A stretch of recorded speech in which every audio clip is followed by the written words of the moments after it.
तो दोस्तों रिलायंस पावर ने अपने क्वार्टर वन के नंबर को डिस्क्लोज कर दिया है। तो चलिए देखते हैं क्या है क्वार्टर वन के नंबर्स के अंदर, क्योंकि नंबर्स देखने में तो मिक्स टाइप के लग रहे हैं। कैसे क्या है चलिए देखते हैं। डाटा बेसिकली लाख्स में दिया हुआ है, मैं आपको क्रोस में कन्वर्ट करके समझाता हूँ कैसे क्या हुआ है। पिछले क्वार्टर में कंपनी का टोटल रेवेन्यू 1729 करोड़ के आसपास था, जो कंपनी ने ऑपरेशन के थ्रू जनरेट किए थे। पिछले साल 2062 करोड़ के आसपास, जबकि अभी देखें तो गिर के 1921 करोड़ के आसपास है। तो साल से साल देखें तो साल से साल कंपनी के रेवेन्यू के अंदर एक हल्की सी गिरावट आपको देखने मिली, अप्रोक्सीमेटली बोल सकते हैं 6% 6 या 7% के आसपास की गिरावट आपको देखने को मिलेगी।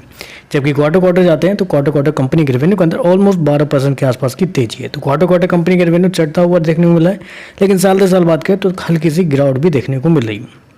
खर्चे की बात कर लेते हैं। पिछले क्वार्टर में 2726 करोड़ कंपनी ने खर्च किए थे, पिछले साल 2145 करोड़, जबकि अभी देखें तो कंपनी खर्चे 2182 करोड़ के आसपास है।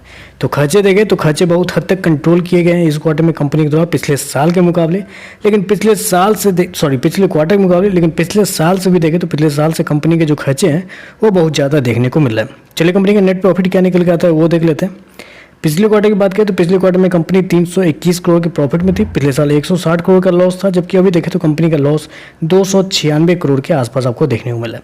मैं आपको बता दूं कंपनी का जो लॉस है वो इस क्वार्टर में साल से साल बढ़ता हुआ देखने को मिला है, जबकि क्वार्टर देखें तो कंपनी मुनाफे से घाटे में आती हुई देखने को मिल रही। लेकिन इस पिछले क्वार्टर पिछले साल कंपनी को बहुत सारी चीज़ें भी एक्स्ट्रा लगे थे, उस सबको हटा के बस ऑपरेटिंग प्रॉफिट कंपनी का देखा जाए, जो कंपनी ने एक्सेप्शनल आइटम और टैक्स से पहले का जो कंपनी का प्रॉफिट बनता है वो देख लेते हैं। पिछले क्वार्टर में 672 करोड़ का लॉस था, 872 करोड़ का लॉस था। पिछले साल 93 लाख का लॉस था, जबकि अभी देखें तो कंपनी का लॉस 223 करोड़ के आसपास आपको देखने को मिला है। तो क्वार्टर देखें तो कंपनी का जो लॉस है वो थोड़ा सा कम होता हुआ देखने को मिला है, लेकिन साल से साल देखें तो साल से साल कंपनी का जो लॉस है वो बड़े लार्ज अमाउंट पर आपको बढ़ता हुआ देखने को मिल रहा है। ईपीएस की बात कर लेते हैं। पिछले क्वार्टर में कंपनी का ईपीएस अप्रोक्सीमेटली बोल सकते हैं कंपनी का 0.9 के आसपास, पिछले साल माइनस का 0.36, अभी देखें तो माइनस का 0.79 के आसपास देखने को मिल रहा है।